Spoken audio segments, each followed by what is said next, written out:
Hello there, everyone. Welcome to Whisper Zone.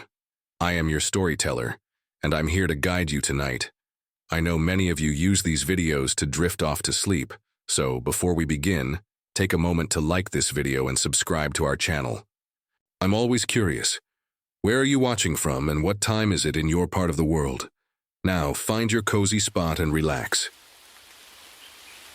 Story 1. The morning I first saw the ice, I knew something was wrong in my forest. I've been a park ranger at Olympic National Park for 2 years now, and you get to know every tree, every trail, and every sound. But that morning in early November, everything felt different. The mist was crawling between the giant Douglas firs like ghostly fingers, and there was snow on the ground, which made no sense because the weather report said it was unusually warm everywhere else in Washington. Standing on the observation deck of my ranger station, I wrapped my jacket tighter around myself and listened. That's when I noticed the first really strange thing. The birds had stopped singing. Just complete silence.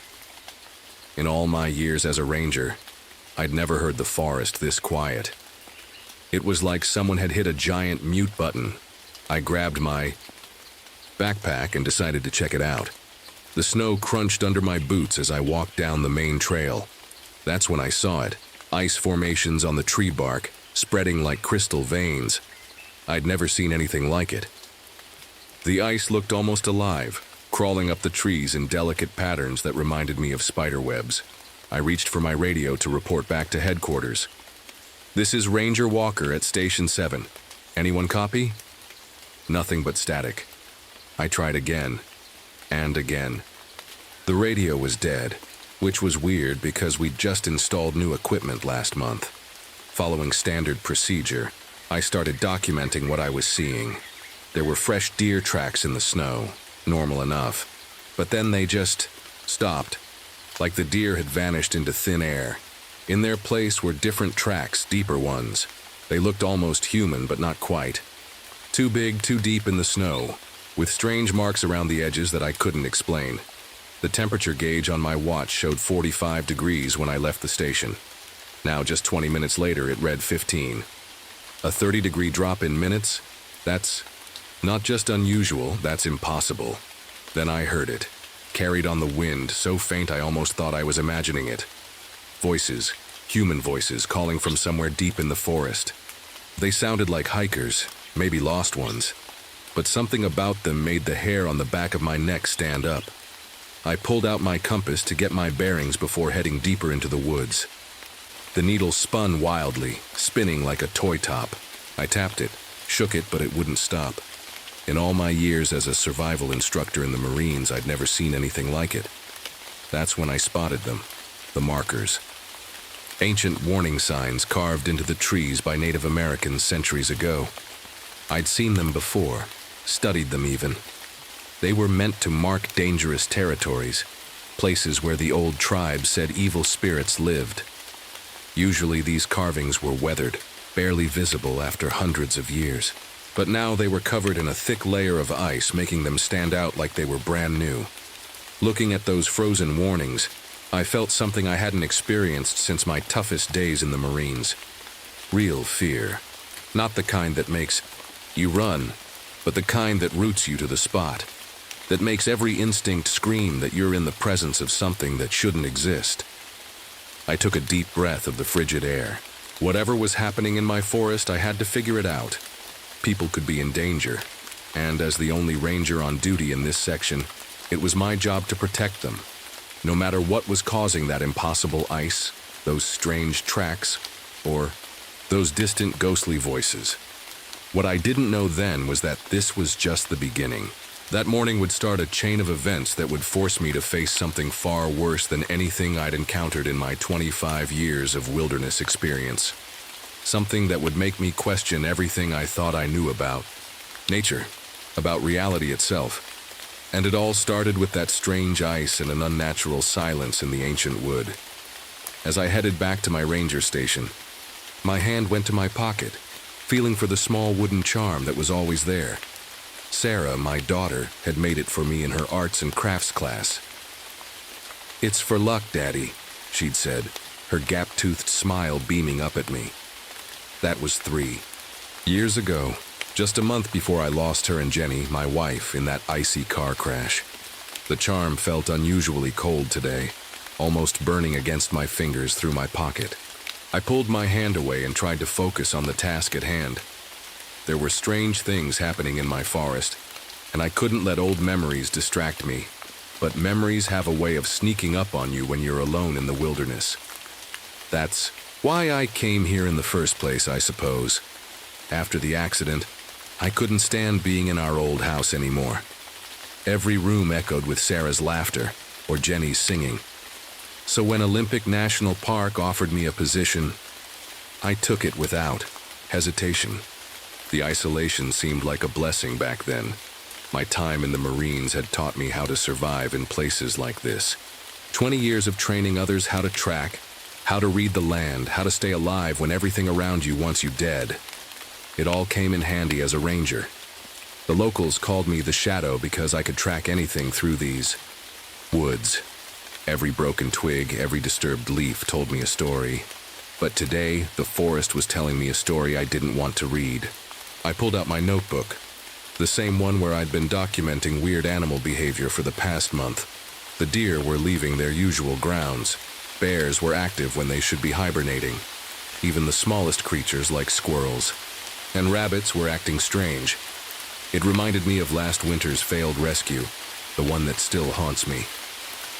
3 hikers got lost in a sudden snowstorm. I tracked them for 2 days straight, following their trail through the worst weather I'd ever seen. When I finally found their campsite, it was empty. No bodies, no gear, just 3 sets of footprints, leading into nowhere. The case was never solved. I speak Quileute, Maka, and Kino.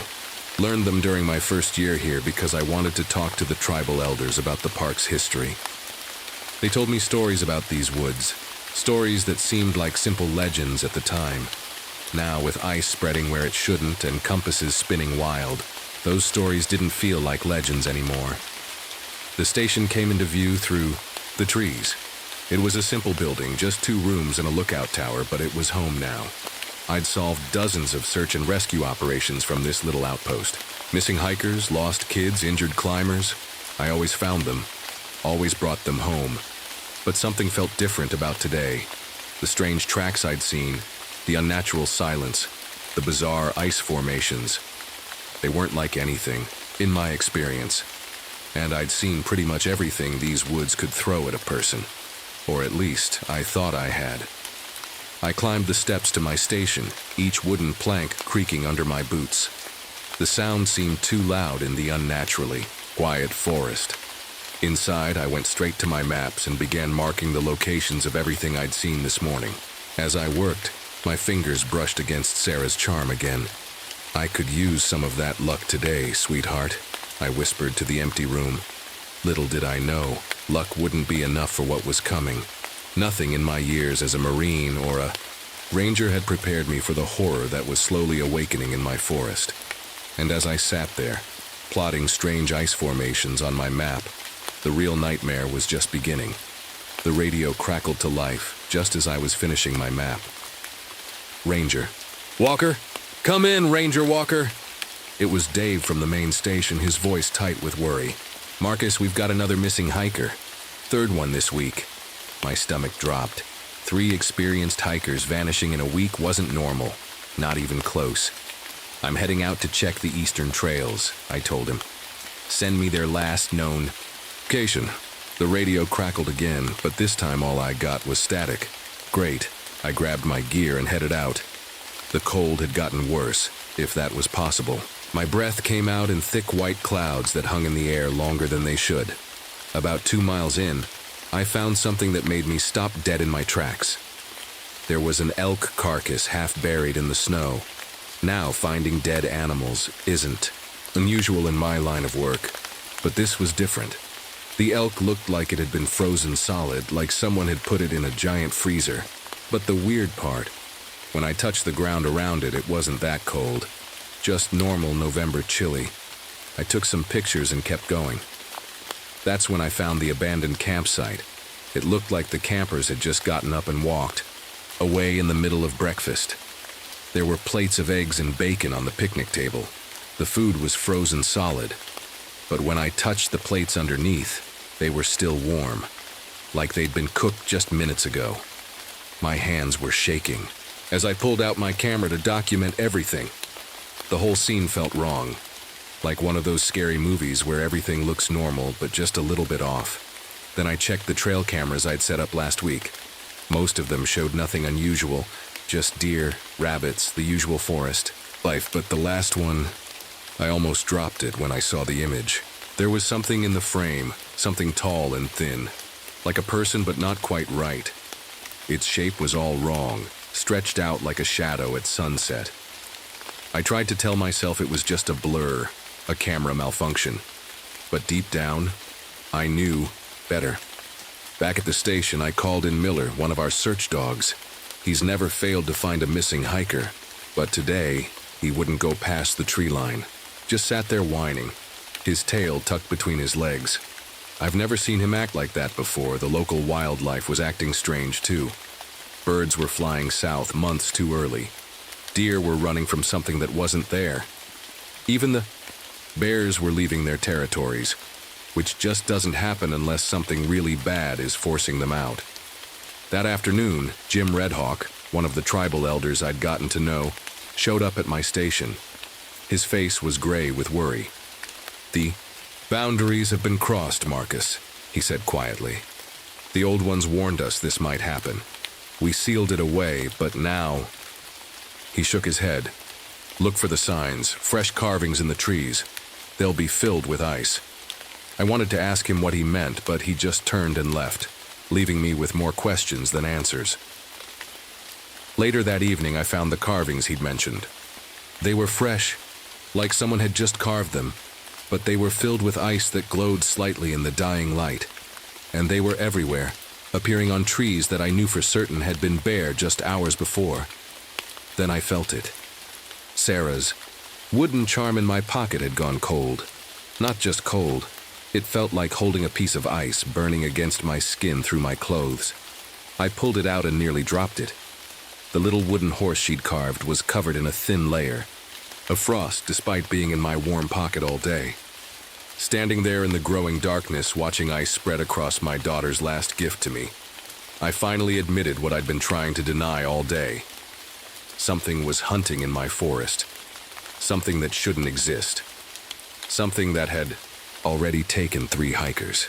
And somehow, I knew it wasn't done yet. The wind picked up, carrying what sounded like whispers through the trees. But they weren't whispers. They were screams, so faint and far away I could barely hear them. Screams that sounded human, but not quite. I clicked on my flashlight and started walking. Whatever this thing was, whatever was happening in my forest, I had to stop it, even if every instinct I had was screaming at me to run the other way. I didn't see it at first. I heard it. "Help! Please, somebody help me!" The voice hit me like a punch to the gut. It was Tommy Chen, one of the missing hikers. I'd listened to his voice on his family's videos just yesterday while taking notes about his disappearance. "I'm stuck. Can anybody hear me?" I started running toward the voice, but something felt wrong. The voice was moving too fast, jumping from place to place in a way that wasn't possible. 1 second it was to my left, then my right, then behind me. That's when the temperature dropped so fast my teeth started chattering. The beam of my flashlight caught something moving between the trees. Ahead, something tall, much too tall. I froze. It stepped into the light. God, I wish I could say I was imagining things, that what I saw wasn't real. But it was there, as solid as the trees around us. It looked almost human, but wrong in every possible way. It had to be at least 9 feet tall, its body twisted and covered in what looked like frost. Where its fingers should have been, there were long crystal spikes that looked sharp as razors. The thing that hit me hardest wasn't its size, or even those ice blade fingers.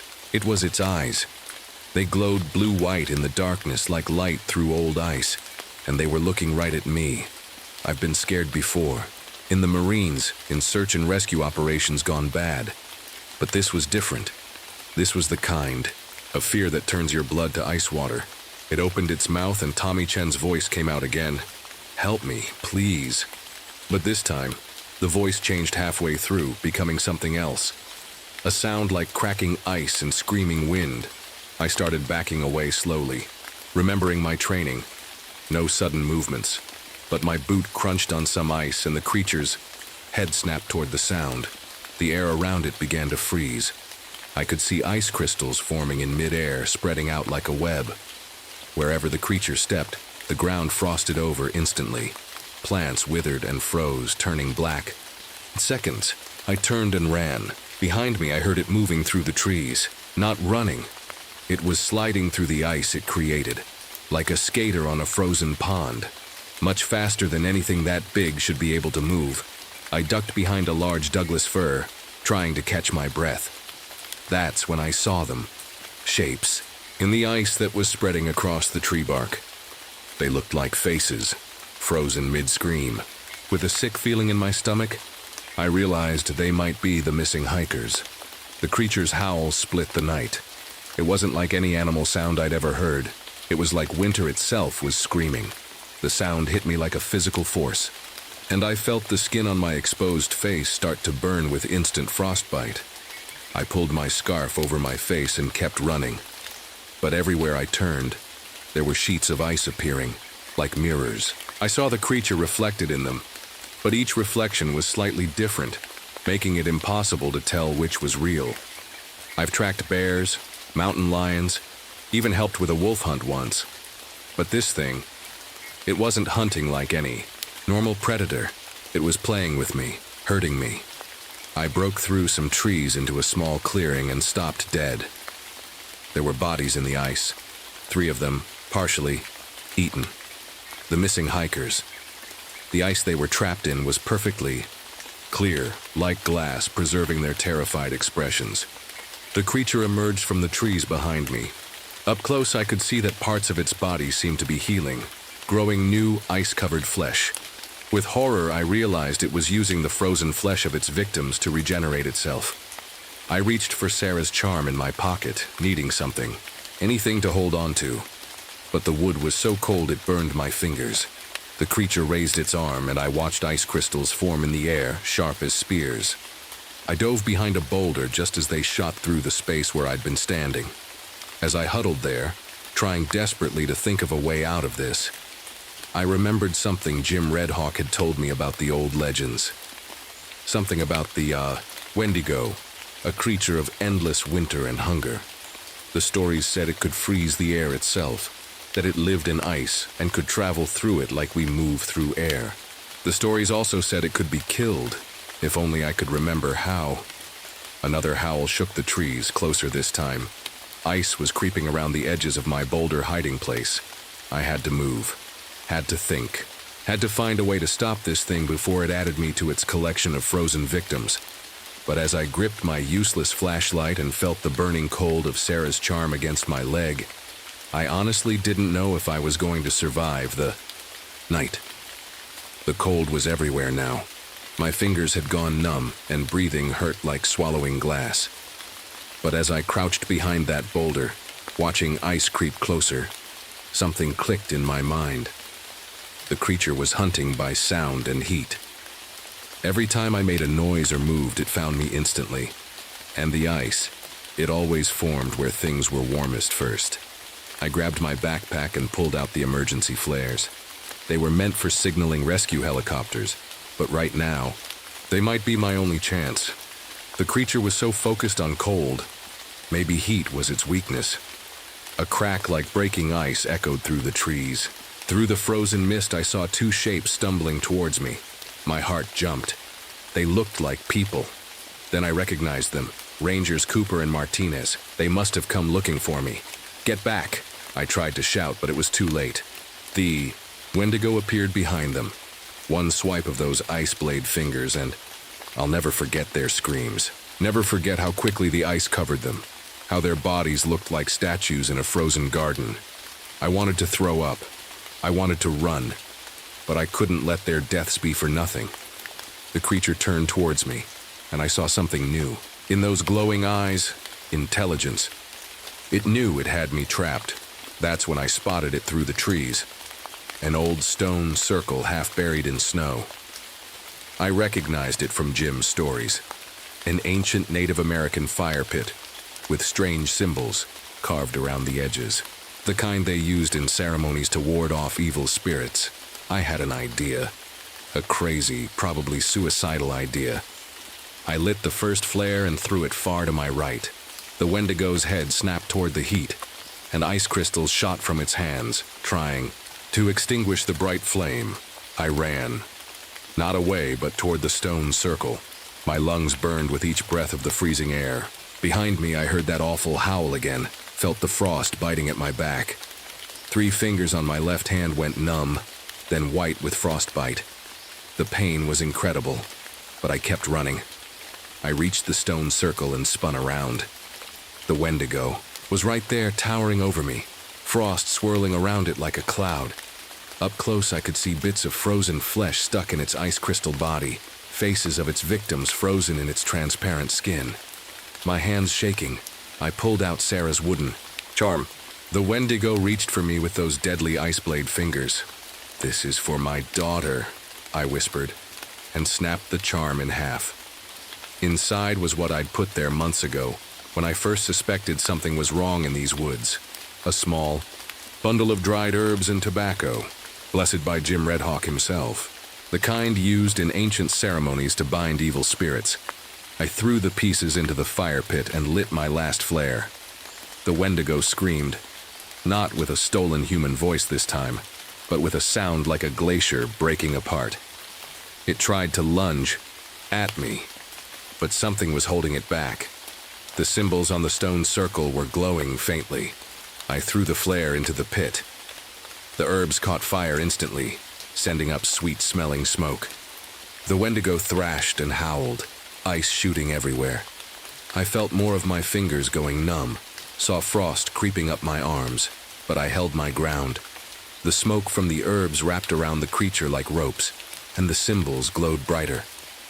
Grabbed the dynamite from my pack, the kind we use for controlled avalanche prevention. With my freezing hands, I lit the fuse and threw it at the base of the nearby cliff. The explosion was deafening. Rocks came crashing down as I dove for cover. When the dust settled, the Wendigo was trapped in the narrow canyon, pinned by fallen rocks. The creature thrashed and screamed, but the blessed smoke held it there while the rocks kept falling. Soon there was nothing visible but a giant pile, stone and earth. The temperature slowly began to rise. The unnatural ice started to melt. In the distance, I heard birds beginning to sing again. It was over, but as I walked back to the ranger station, my frozen fingers throbbing and my daughter's broken charm in my pocket, I saw something that made my blood run cold all over again. There was ice forming in a small cave near the rockfall. Just a little, just beginning. And somewhere deep in the ancient woods, carried on the wind, I heard what might have been a whisper, or might have been a laugh. I'm still here in Olympic National Park, still watching, still waiting, because I know the truth now. Some things can't be killed, only trapped, and sooner or later the ice will return. When it does, I'll be ready. For the sake of everyone who died in these woods, for the sake of those who might yet wander into them, I have to be ready. After all, this is my forest. And as long as I'm breathing, nothing, human or otherwise, is going to hurt the people I'm sworn to protect. Even if it means facing the winter that walks like a man. Again. Story 2. The forest speaks. I never should have taken the night shift. That's what I keep telling myself as I sit here in my ranger station, watching the full moon cast strange shadows through my window. My name is Vincent Reynolds, and I'm a park ranger at Chattahoochee National Forest. What I'm about to tell you happened just last summer, and I swear every word of it is true. It started on a sticky hot evening in July. The air was so thick you could almost drink it, and dark clouds were rolling in from the west, promising a thunderstorm. I was doing my usual patrol, checking on the camping areas and making sure no idiots had decided to start illegal campfires during the dry season. The first thing that felt wrong was the silence. You see, our forest is never really quiet. There's always something making noise. Crickets chirping, frogs croaking, owls hooting. But at exactly 9:47 p.m., I remember checking my watch. Everything just stopped. Like someone had hit a mute button on the whole forest. The silence made the hair on the back of my neck stand up. In my 15 years as a ranger, I'd never heard anything like it. Even during storms, you'd hear something, but this was different. I pulled my truck over near one of the old Cherokee burial mounds, ancient hills where the native people buried their dead hundreds of years ago. My mom's Cherokee, and she used to tell me stories about these places when I was a kid. Stories about spirits and protectors and things that walk in the shadows. I never really believed them until that night. The air suddenly filled with a smell I can only describe as rot, like old leaves and dead animals all mixed together. It wasn't just unpleasant, it was wrong. Natural decay doesn't smell like that. This was something else. I stepped out of my truck, flashlight in hand. The full moon was playing tricks with the shadows, making them seem to stretch and move in ways that didn't make sense. There's this group of rocks near the burial mound. We call it the Guardian Circle. That night, the shadows they cast looked like they were reaching out, like dark fingers trying to grab something. Then I heard the howls. Now I know what wolves sound like. I know what coyotes sound like. Heck, I even know what mountain lions sound like when they scream. But these howls, they were different, deeper, almost like they had words hidden in them. And they seemed to come from everywhere and nowhere at the same time. The weirdest part? All the moths and insects that had been flying around my truck's headlights started going crazy. Instead of their usual random patterns, they began flying in perfect circles, like they were caught in some invisible whirlpool. And despite the summer heat, the temperature suddenly dropped so much I could see my breath. In the distance, I could hear the dogs from the nearby town of Blue Ridge starting to howl, but not their normal barking or howling. This was different. It was like they were singing in harmony, following some pattern I couldn't understand. I've been in combat. I've tracked dangerous predators. I've faced down angry bears, but standing there, watching those impossible shadows and listening to those inhuman howls, I felt something I hadn't felt since I was a little kid. Pure, primal fear. Something was very wrong in my forest. And deep down, I knew this was just the beginning. The storm clouds were getting closer now, bringing with them flashes of lightning that made the shadows dance even more strangely. I reached into my shirt and touched the medicine pouch I'll carry, a gift from my mother. For the first time in my adult life, I found myself whispering the protection prayers she taught me when I was young. I didn't know it then, but those prayers would soon become the only thing keeping me alive. As I stood there in the cooling air, my hand still touching the medicine pouch, memories of Sarah flooded back. Sarah had been my partner in the ranger service, and my best friend. What happened to her 2 years ago was the reason I couldn't just brush off the strange things I was seeing. "You're being paranoid again, Vince," I muttered to myself, trying to sound braver than I felt. But was I? After 15 years in these woods, I knew the difference between paranoia and instinct. I remember the last time I ignored my gut feeling. Sarah and I were tracking what we thought was a regular wolf that had been killing local sheep.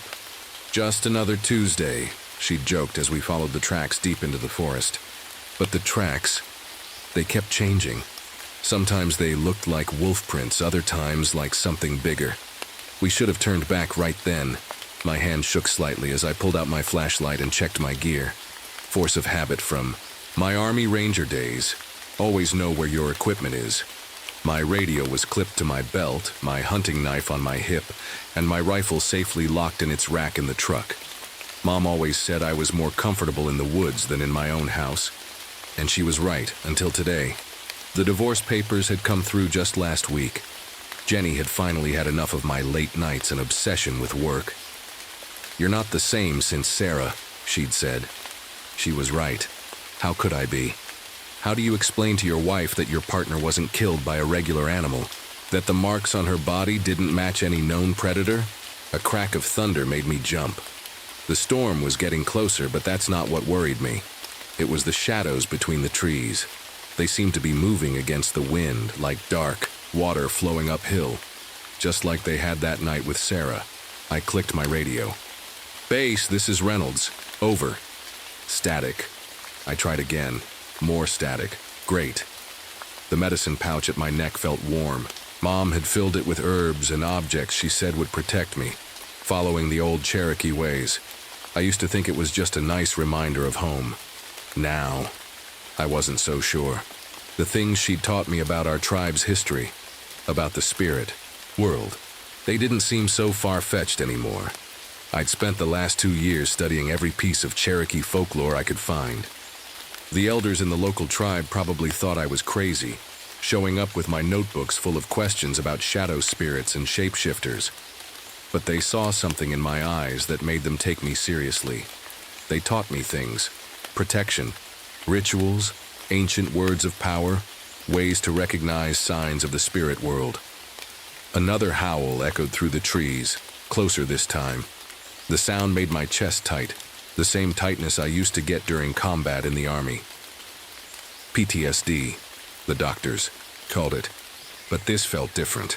This felt like my body remembering something my mind wanted to forget. I pulled out my phone and checked the tribal calendar I kept. Tonight wasn't just any full moon. It was the thunder moon, what the Cherokee called Guyagwani, a time when the barrier between worlds grows thin. The shadows were definitely moving now, and not because of the storm. They were gathering around the burial mound, pooling like ink spilled on the ground, and in the darkness something was watching me. I could feel it. My training told me to get back in the truck and call for backup. But Sarah had been my backup, and now she was gone. Besides, I had questions that needed answers. Why here? Why now? What really happened to Sarah? The medicine pouch grew warmer against my chest as another howl split the night. Whatever was out there, it wasn't just watching anymore. It was hunting. I knew I should leave. Every part of my ranger training screamed at me to get out of there. But something in my head kept whispering, "Stay, watch, listen." It wasn't my voice doing the whispering. The first real sign that things were about to get worse came when I spotted the blood. Not a lot, just a few drops on some rocks near the moor burial mound, but it was fresh, still wet and gleaming in my flashlight beam. Next to it was something that made my stomach turn. 3 dead rabbits laid out in a perfect triangle. I'd seen something like this before, in the photos from Sarah's case file. The animals had been arranged the same way, like some kind of message or warning. That's when the whispering in my head got louder. Not just whispers now, pictures too. Images of teeth and shadows and running through dark woods. I pressed my hands against my temples, trying to push them out. Get out of my head, I growled through clenched teeth. The images faded, but they left behind a feeling, like someone or something was trying to tell me something. I swept my flashlight across the burial mound.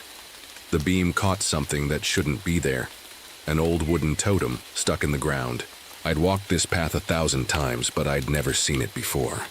As I watched, a dark liquid, blood, began seeping from the cracks in the wood. My radio crackled to life, making me jump.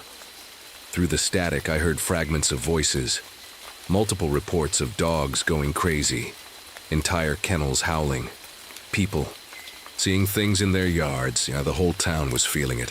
Whatever was happening, it wasn't just here in my stretch of forest. I started walking toward the totem, but something made me stop. Movement in the corner of my eye. When I turned to look, there was nothing there, but I knew better.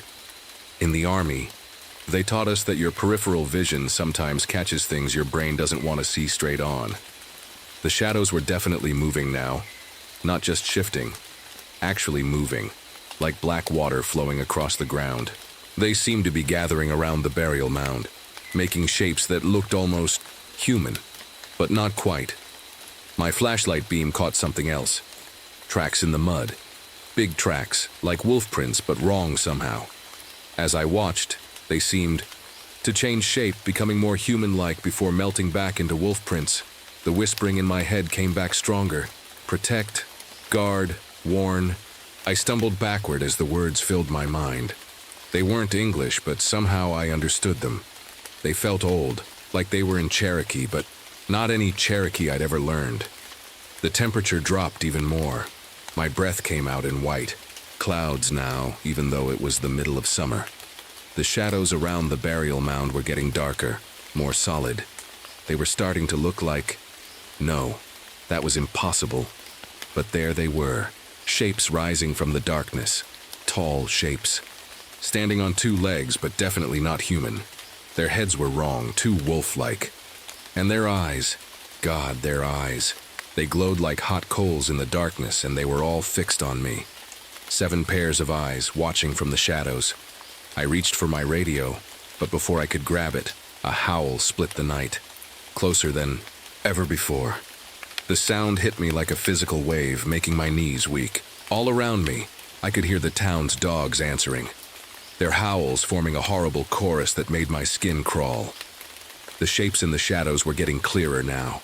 More solid, more real, and they were coming closer. My hand clutched the medicine, pouched so hard my knuckles turned white. The whispering in my head had become a roar, and now I could see what the voices were trying to show me. Flashes of ancient memories, of guardians protecting sacred ground, of a pact made long ago in blood. And shadow. I knew then that I wasn't just seeing things. I wasn't crazy. I was seeing the truth, and the truth had teeth. My radio crackled again. This time I heard Mike, one of the other rangers. "Vince, you there? We've got reports of something weird near your sector. I'm heading your way with Tom. And Randy." I grabbed my radio. "Mike, don't..." But it was too late. The shadows around me surged forward like a black tide, and there they were, 7 of them stepping into the moonlight. Have you ever seen a wolf stand up like a person? That's what they looked like, but bigger. Much bigger. The smallest one was taller than my truck, and the biggest, their leader, I guess, had to, be at least 8 feet tall. Their fur was as black as the shadows they came from, with swirling patterns that looked like old Cherokee symbols. The same kinds of symbols I'd seen on the burial mounds. Their eyes glowed different colors, amber, red, and a weird blue that seemed to pierce right through me. I couldn't move, not because I was scared, okay, I was terrified, but because something was holding me in place. The whispers in my head had turned into a flood of images and feelings. Protect the sacred ground. Too many come, they build. They destroy, must stop them. One of them, the biggest one, stepped forward. As it moved, the shadows moved with it, like a dark cloak that was alive. It opened its mouth, showing teeth that gleamed in the moonlight. But what scared me most was that I could feel it in my head, looking through my memories. It saw everything. My childhood learning Cherokee stories. From Mom, my time in the Army, my years as a ranger, and Sarah. It lingered on Sarah, and suddenly I was reliving that night. But this time, I could see what really happened.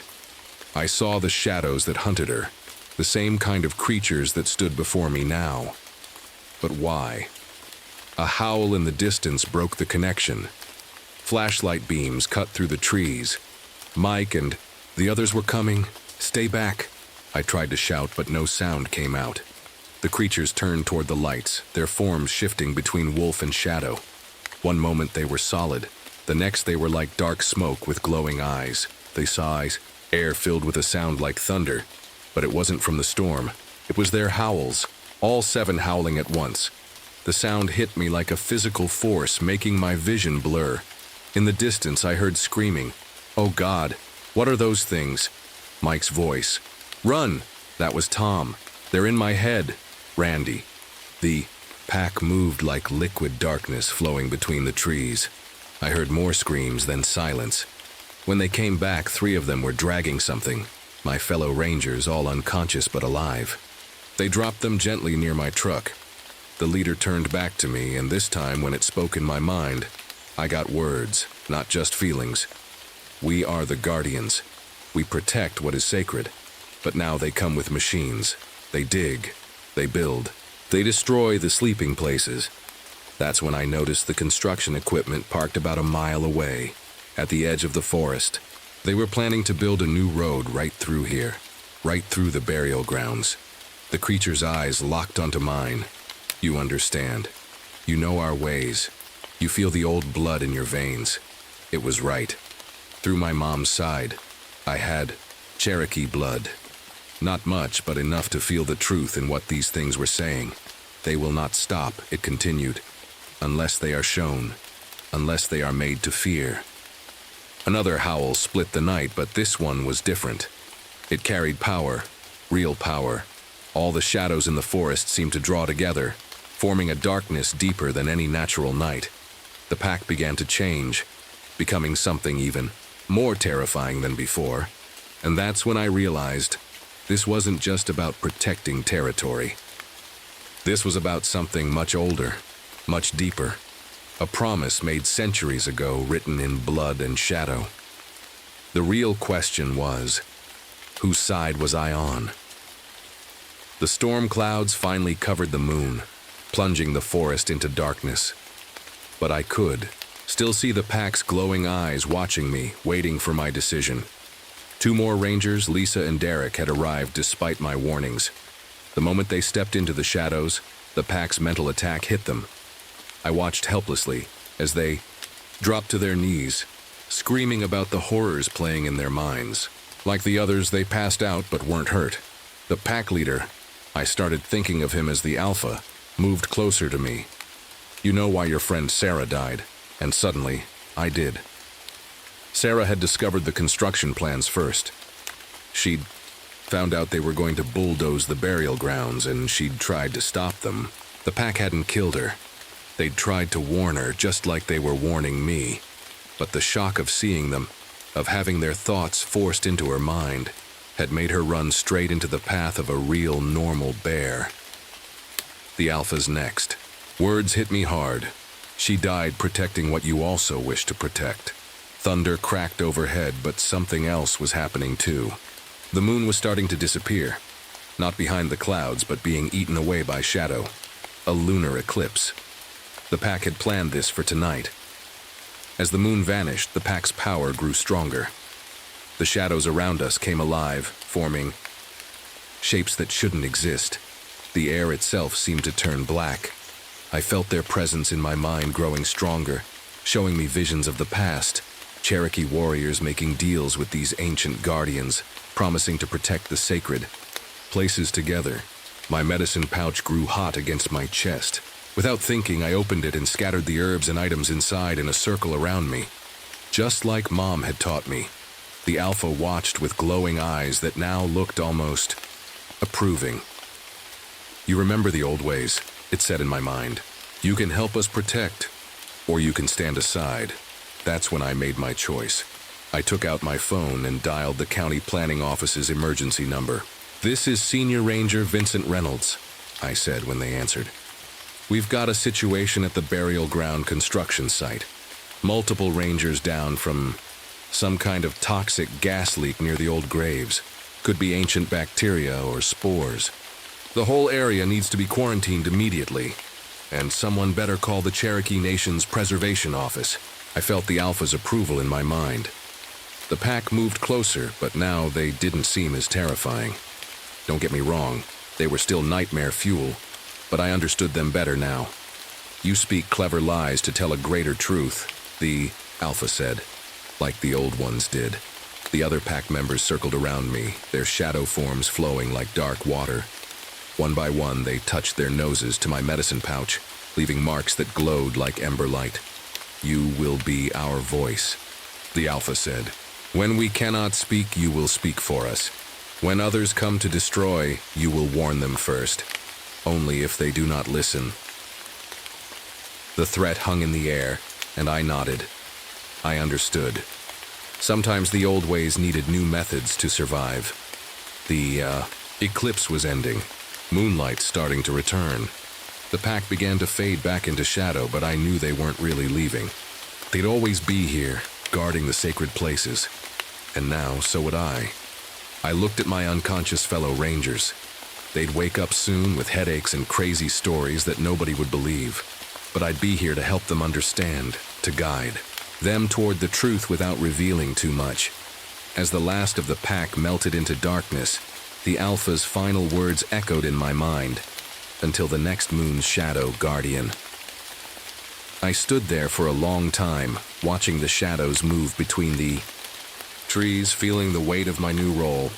The construction project would be delayed, then canceled after the archaeological survey found significant cultural artifacts.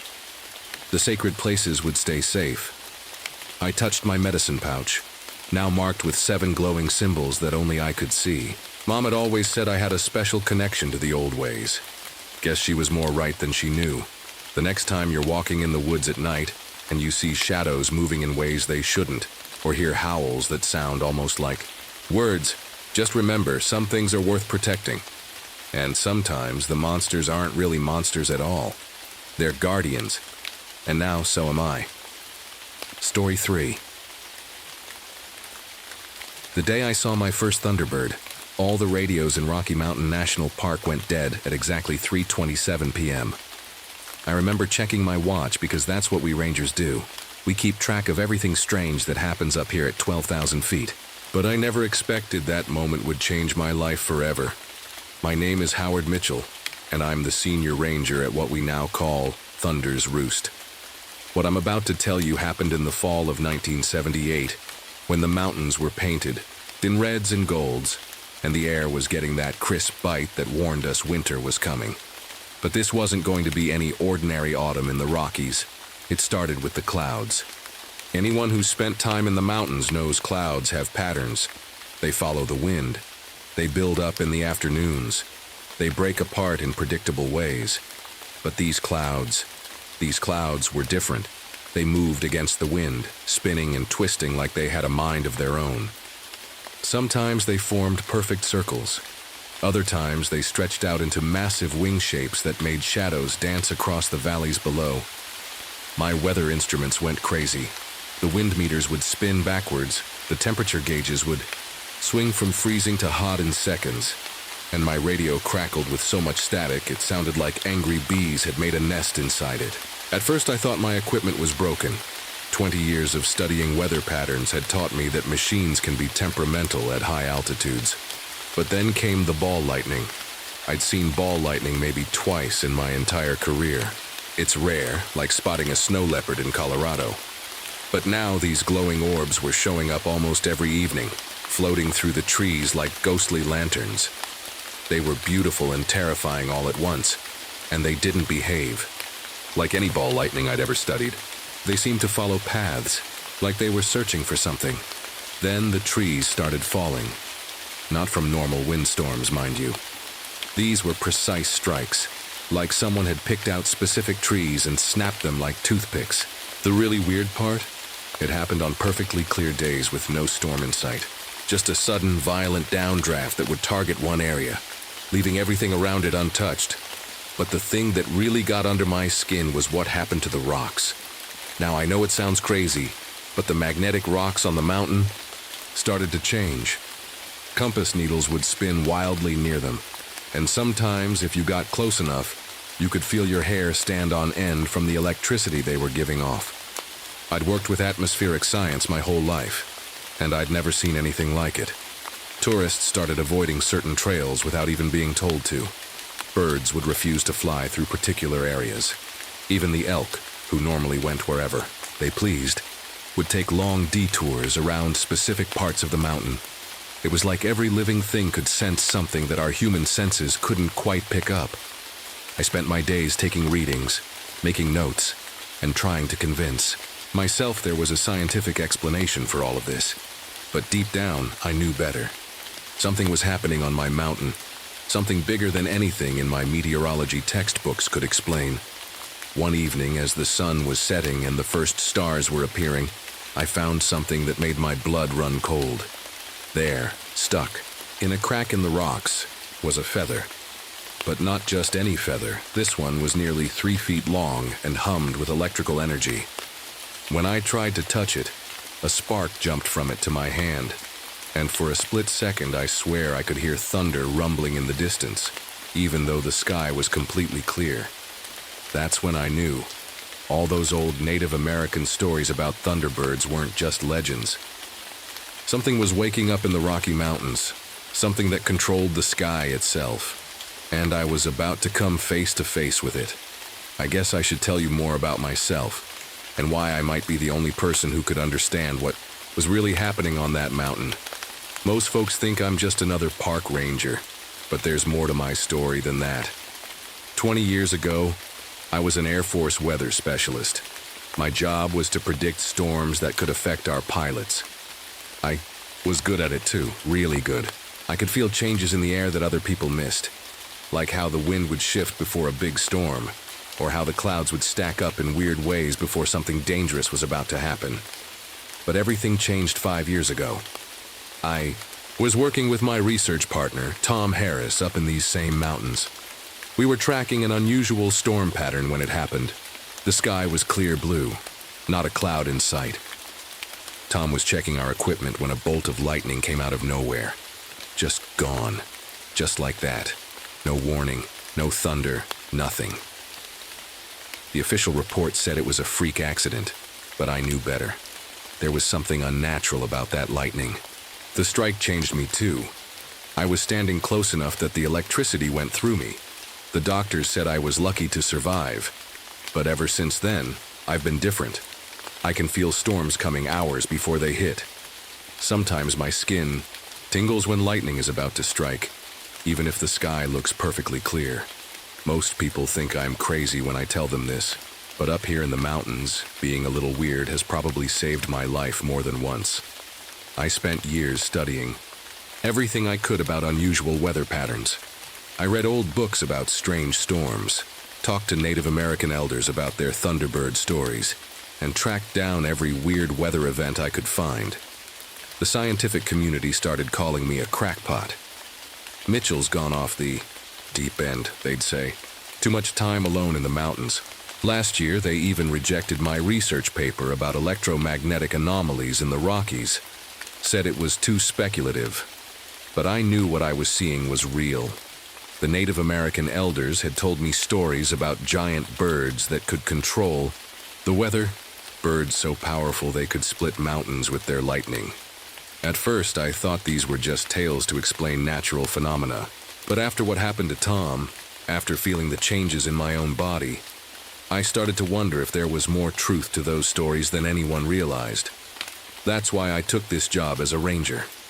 Sure, I help lost hikers and check trail conditions, but really I've been watching, waiting, collecting data with my special equipment, devices I modified myself to detect the slightest changes in electrical fields and air pressure. Some might call it obsession, but I call it preparation. Every morning I strap on my modified weather gear, instruments that can detect the smallest changes in temperature, humidity, and electrical activity. Most rangers carry first aid kits and bear spray. I carry those too, but I also have electromagnetic field meters, special compasses, and equipment that can measure lightning strikes from miles away. The other rangers think I'm overdoing it, but they haven't seen what I've seen. The thing about nature is, it usually follows patterns. But what was happening now? These weren't patterns. This was something else, something intelligent.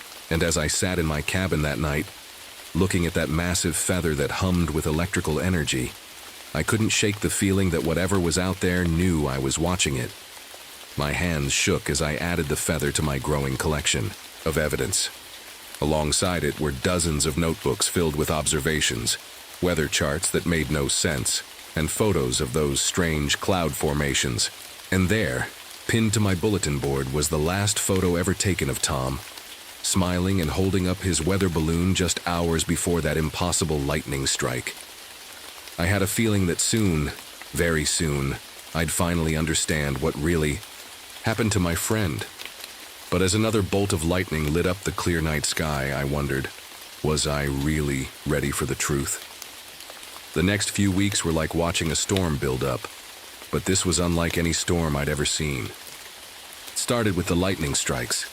They weren't random like normal lightning. They made patterns, perfect circles, triangles, sometimes even squares. I mapped them all out on my big trail map, and when I connected the dots, they looked like some kind of giant message written across the mountains. One morning, I got a call from Jenny at the airport. She handled the small planes and helicopters that sometimes flew through our area. "Howard," she said, her voice shaking a little, "all our pilots are refusing to fly through the North Passage. They say their instruments go crazy there, and it feels like something huge is watching them." I knew exactly what she meant about that feeling of being watched. These days, I couldn't shake it either. Every time I went out on patrol, the hair on the back of my neck would stand up, like right before a big lightning strike.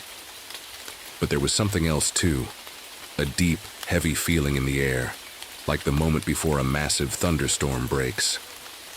Then came the nests. I found the first one near Thunder Peak at about 11,000 feet. It wasn't like any bird's nest I'd ever seen. This thing was huge, about the size of my Ranger truck, and it wasn't made of twigs and grass. No, this nest was built out of metal. Old lightning rods, pieces of weather equipment, even parts of an old plane.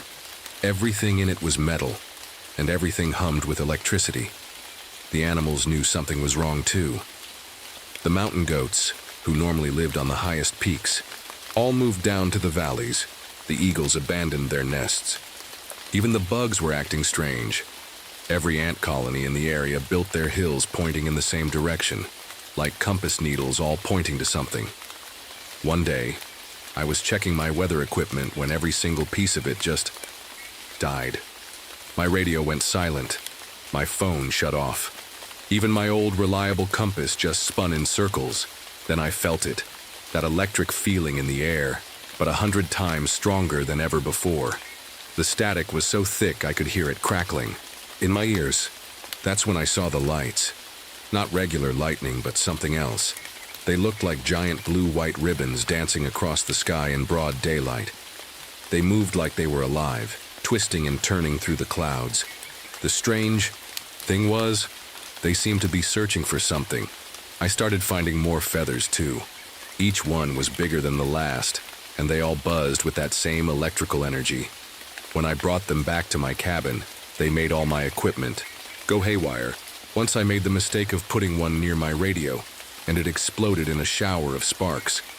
But the scariest thing happened when I was developing some photos I'd taken of the strange cloud formations. In every single picture, there was a shadow. A massive shadow shaped like a bird, but bigger than anything that should exist. I measured it against the trees in the photos. Whatever was casting that shadow had to have a wingspan of at least 40 feet. One night I was writing in my journal when all the light bulbs in my cabin started glowing brighter and brighter. Outside, I could hear a deep humming sound, like electricity running through giant power lines, but there aren't any power lines up here in the mountains. The sound got louder and louder until the light bulbs all burst at once. In the darkness I heard something else, a sound I'd never forget. It was like thunder, but not quite. More like thunder mixed with a bird's cry, but so deep and powerful it made my window shake. As I sat there in the dark, clutching my flashlight, I knew I wasn't just tracking some strange weather pattern anymore. I was tracking something that could control the weather itself. The next morning I found a message scratched into the ground outside my cabin. Not written words, but patterns. The exact same patterns the lightning strikes had been making across the mountains. And that's when I realized whatever was out there wasn't just powerful. It was trying to communicate. But what was it trying to say? And more importantly, what would happen when it finally decided to show itself? I'll never forget the day I first saw it. The real thing, not just shadows or signs. It was a Tuesday morning, and the air felt different. Heavy, like before. A huge storm, but the sky was crystal clear. I was up on Ridge Point, checking on some equipment that had gone dead during the night. That's when everything went quiet. And I mean completely quiet. No wind, no birds. Not even the sound of my own footsteps seemed to make noise. Then I felt it. That electric feeling, stronger than ever before. My hair stood straight up and my skin tingled like thousands of tiny pins were poking me. The air around me began to glow with a soft blue light. That's when I heard it first. A sound like rolling thunder, but it wasn't coming from the clouds. It was coming from behind me. Slowly, fighting every instinct that told me to run, I turned around. There it was, perched on a rocky outcrop not 50 yards away. The Thunderbird. And let me tell you, no story, no legend could have prepared me for what I saw. It was massive. Its wings, spread out against the morning sky, must have been at least 40 feet across. But it wasn't like any bird I'd ever seen. Its feathers weren't just feathers. They crackled with electricity, sending little bolts of lightning dancing between them. Its body seemed to shift between being solid and something like a storm cloud. Where its eyes should have been, there, were swirling points of light, like miniature lightning storms. When it moved its wings, the air itself seemed to move with them. Clouds formed and disappeared with each beat. Small lightning bolts jumped between its feathers and the ground. The rock beneath its claws was starting to melt from the heat and electricity flowing through it. I stood there, frozen, as it looked, right at me. The strangest thing was, I wasn't afraid, at least not in the way you'd expect. It was more like standing in front of a tornado or watching a volcano erupt. You know you're seeing something powerful, something that could end. You're in a second, but you can't look away. Then it did something I never expected. It lifted its head and let out a cry that shook the mountains. But it wasn't just sound. As it cried out, the sky above us turned into a light show. Lightning bolts formed patterns in the air, the same patterns I'd been tracking for weeks. It was talking to me, using the sky itself to communicate. I watched in amazement as it demonstrated its power. With a flick of its wing, it could create a perfect storm system out of nowhere. Another movement, and the storm would vanish. It could control electricity like we control water from a tap. When smaller birds flew nearby, they seemed to fall under its control, moving in perfect formation like they were part of its own body. At one point, it spread its wings wide, and I swear the whole mountain lit up like a Christmas tree. Every piece of metal within a mile started humming and glowing. My equipment, my phone, even the fillings in my teeth were vibrating with energy. But the most incredible thing was the shield it created. When a military jet flew too close, they'd been investigating the strange weather patterns. The Thunderbird created some kind of electromagnetic barrier. The jet's equipment went dead, and it had to turn back. The shield looked like a dome of pure electricity, protecting everything inside it. As I stood there watching, pieces started falling into place. The patterns, the metal nests, the strange behavior of the animals. It was all connected. This creature wasn't just living in our world. It was maintaining some kind of ancient balance I didn't yet understand. After what felt like hours, but was probably only minutes, it turned its attention back to me. Those storm cloud eyes fixed on mine, and I felt a jolt of electricity run through my whole body. In that moment, I understood something. It hadn't just revealed itself to me by accident. It had chosen to show itself. It wanted me to see it. But why? What did it want from me? Just then, my radio crackled to life. Through the static, I heard a voice I never thought I'd hear again. "Howard," the voice said. "Howard, can you hear me? It's Tom." My blood ran cold. Tom, my research partner Tom, the one I'd watched die in that lightning strike 5 years ago? The Thunderbird's eyes flashed, and I realized with growing horror that this was just the beginning of what it wanted to show me. My hand shook as I held the radio. "Tom," I whispered, "but you're dead. I saw you die. Did you?" Tom's voice crackled through the static. "Or did you see what the Thunderbird wanted you to see?" Before I could answer, 2 more rangers came running up the trail. They'd been tracking the strange electrical readings. The Thunderbird let out another ear-splitting cry, and before I could warn them, 2 precise bolts of lightning struck the ground where they stood. They were gone in a flash, just like Tom had been 5 years ago. That's when I understood. The Thunderbird hadn't killed Tom, it had taken him. But why? What was it doing with people? Dark clouds were gathering overhead now, forming faster than any natural storm I'd ever seen. The Thunderbird launched itself into the air, its massive wings creating boom sounds that shook the whole mountain.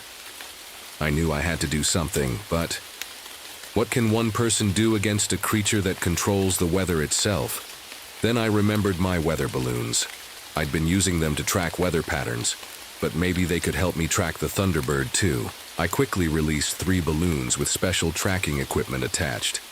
As they rose into the sky, they created a triangle pattern, and suddenly, I could see it.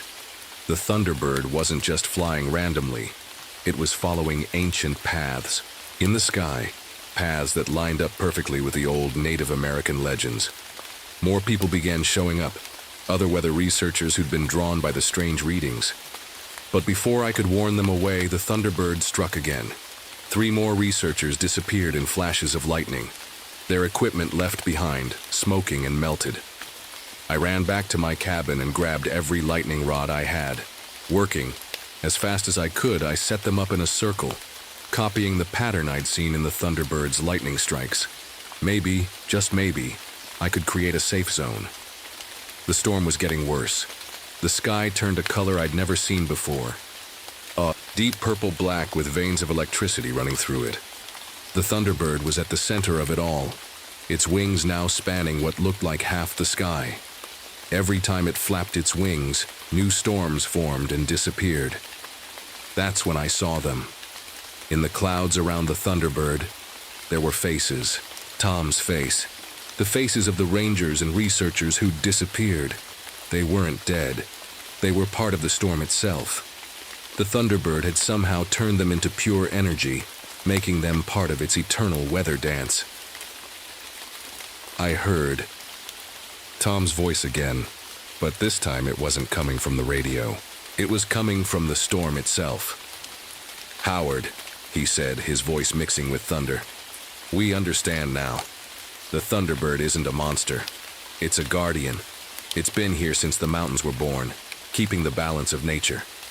When humans started changing the weather with their machines and pollution, it had to adapt. It needed helpers who understood both worlds."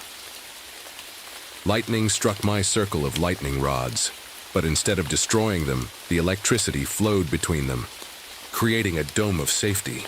Inside it, I could think clearly despite the chaos outside. I looked at my years of research spread across my cabin walls, all the patterns, all the data. Finally, it made sense. The Thunderbird was an ancient force of nature, but it wasn't evil. It was trying to protect something. Looking at my geological maps, I realized it was guarding something deep under the mountain, some kind of power source that kept the natural balance of the whole region in check. More lightning flashed, and suddenly I was floating, pulled up into the storm, but I wasn't afraid anymore. The Thunderbird's eyes met mine, and in that moment I saw everything. All the patterns of weather since the beginning of time, the delicate balance of nature that had to be maintained, the reason it had chosen certain people to help it. "Will you join us, Howard?" Tom's voice asked from the storm. "Will you help us keep the balance?"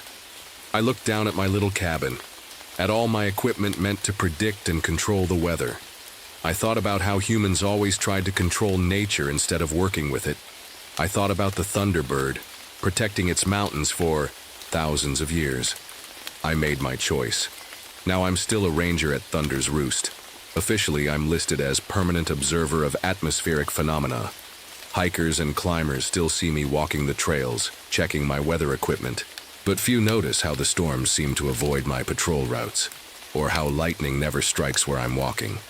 And on dark nights, when the clouds glow with strange lights and electricity fills the air, you might see something huge soaring between the peaks. If you do, don't be afraid, we're not here to harm anyone.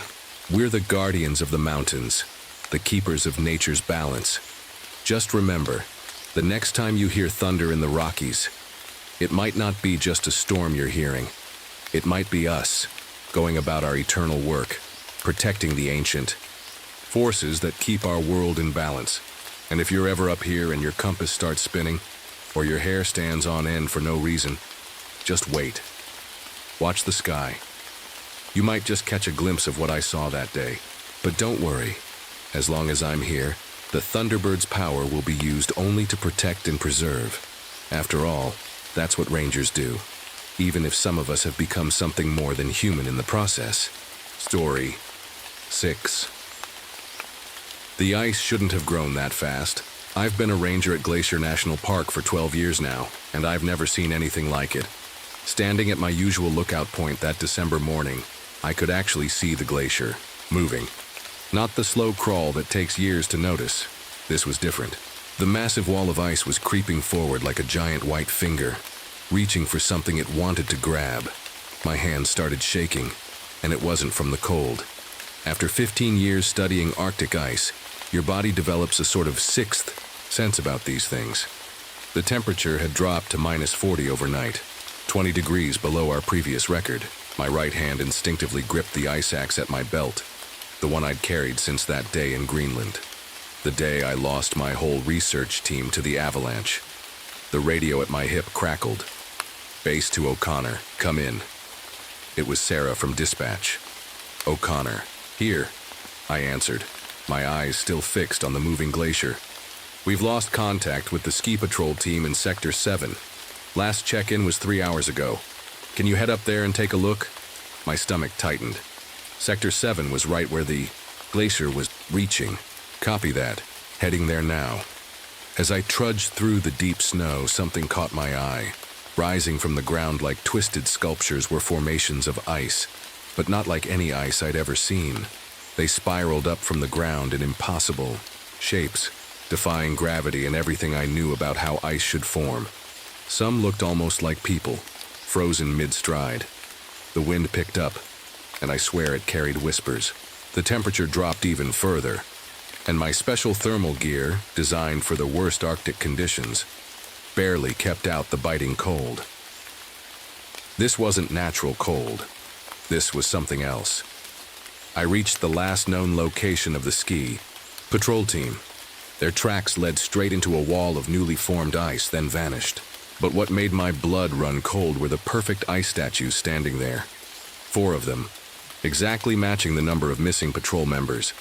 Their faces were frozen in expressions of terror, so detailed they could have been photographs. Ice axe began to vibrate against my hip, something it hadn't done since that day in Greenland. The metal felt warm despite the freezing air, and a faint blue glow pulsed from the ancient runes carved into its handle. Runes I'd never been able to translate. That's when I heard it. A sound like cracking ice, but deeper, almost like laughter. It echoed off the glacier walls, seeming to come from everywhere at once. Something moved in the corner of my eye, a massive shadow against the white landscape. But when I turned to look, there was nothing there. I keyed my radio with trembling fingers. "Base, this is O'Connor. We need to shut down the north section, now." "What's wrong, Michael? What did you find?" I looked at the ice statues again, at their faces frozen in eternal screams. "Something's wrong with the glacier. Something's awake." The wind howled louder, and in that howl I could have sworn I heard words in an ancient language I didn't understand. Whatever was out there, whatever had taken my team in Greenland, it wasn't done hunting. And somehow, I knew it was hungry. I couldn't sleep that night. Every time I closed my eyes, I saw those ice statues, their faces so real I felt they might blink at any moment. By morning, I was in the park's small research library, surrounded by old books about the area's history. "You look terrible, Mike," said Linda, our park historian. She placed a hot coffee on my desk. "What are you looking for?" I showed her the photos I'd taken of the ice statues. Her face went pale. "I've never seen anything like this," I said, "but something about those runes on my ice axe. I think they're connected." Linda adjusted her glasses and peered at my axe. "These markings, they're Norse, Old Norse." She pulled a dusty book from a shelf. "The first explorers in this area found cave paintings and carvings. The local tribes had stories about something they called the Winter Walker." My hands shook as I turned the pages. There it was, crude drawings of a massive figure made of ice, surrounded by smaller frozen shapes that looked disturbingly like people. The radio buzzed. "O'Connor, we need you at the West Ridge. Another team's gone missing." My stomach dropped. "How many?" 3 rangers. They were investigating some strange ice formations. I grabbed my gear and headed out. The morning. Sun did nothing to warm the air. If anything, it felt colder than yesterday. The wind had died down completely, leaving an eerie silence that made the crunch of my boots in the snow seem deafening. I found their truck first, covered in a layer of frost so thick I had to break it just to see inside. Their equipment was still there, untouched. The tracks led towards a small cave entrance I'd never noticed before. That's when my ice axe started humming again, louder than ever. The blue glow from the runes was bright enough to light up the snow around me. Following the tracks, I entered the cave. What I found made my heart stop. 3 new ice statues, perfect copies of the missing rangers, stood in a half circle. But these were different. They weren't just frozen in fear. They were positioned like they were running from something. And behind them, carved into the cave wall, were more runes, identical to the ones on my axe. I took photos of everything with shaking hands. As I turned to leave, something caught my eye. In the deepest shadows of the cave, something moved. Something huge. The temperature plummeted so fast my breath turned to ice crystals before it left. My mouth, a deep rumbling filled the cave like ice sheets breaking apart. And then I heard it. Words in that ancient language, but this time I understood one of them. A word I'd heard before in Greenland, just before I lost my team. Hungry. I ran faster than I've ever run in my life. Behind me, that awful cracking sound echoed through the cave, followed by heavy footsteps that shook loose snow from the cave ceiling. Back at the library, Linda was waiting with more books. "Mike, you need to see this." She pointed to an old journal entry from 1892. They found an entire village frozen solid. Every person turned to ice. And look at the date. I felt the blood drain from my face. The village was found exactly 132 years ago, to the day. "That's not all," Linda whispered. "According to the Norse legends, it wakes up every 132 years. And it needs to feed on warmth, on life." She looked up at me with fear in her eyes. "Michael, it's just getting started." Outside the library window, snow began to fall. Not the light, gentle flakes we usually get, but heavy, unnatural crystals that seemed to glow with a faint blue light. The same light that pulsed from my axe. We were running out of time. The storm came out of nowhere. 1 minute the sky was clear. The next it was like being inside a snow globe someone had shaken too hard. I was driving back to base when the radio crackled to life. "All units, emergency situation." It was Sarah, her voice shaking. "Multiple ice formations appearing around the visitor center. We have tourists trapped inside." I spun the truck around, my hands tight on the wheel. The headlights barely cut through the swirling snow. As I got closer to the visitor center, I saw them. Dozens of ice statues scattered across the parking lot. Some were running, some were frozen mid-scream. All of them looked too real. Then I saw it. Rising from the blizzard like a mountain coming to life was a shape that shouldn't exist. It was huge, maybe 30 feet tall, and made entirely of ice. Its body looked like glacier pieces stuck together, with long arms that ended in clawed fingers. But its face was the worst part. It had holes where eyes should be, glowing with the same blue light as my axe. My hands started shaking as memories flooded back.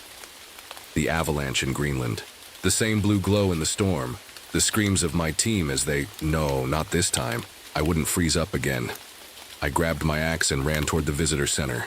The giant turned its head toward me, and the temperature dropped so fast my tears froze on my face.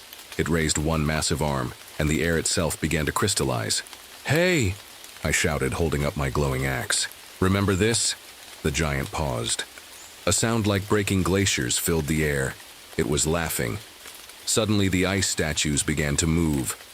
But they weren't melting. They were coming alive, turning to face me.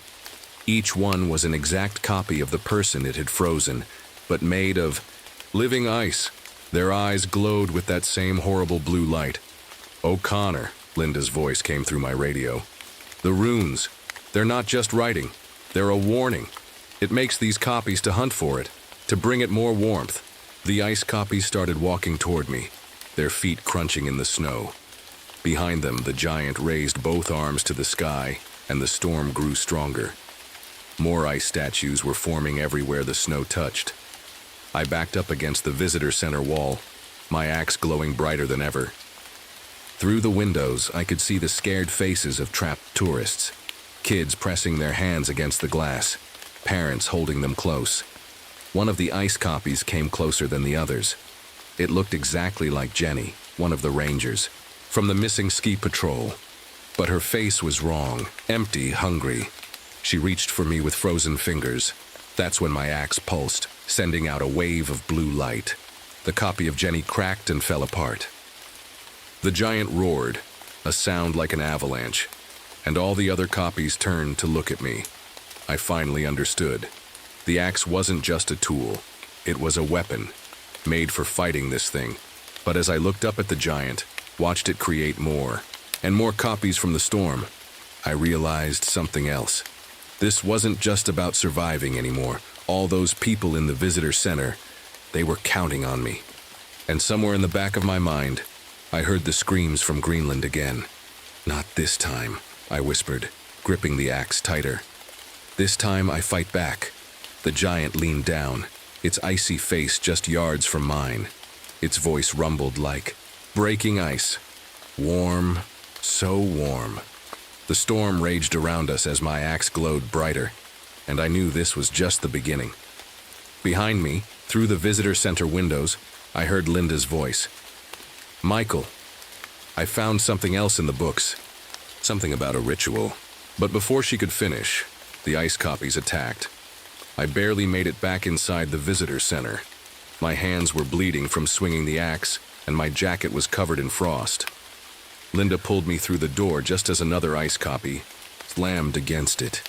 "We've got everyone in the back room," Linda said, helping me up.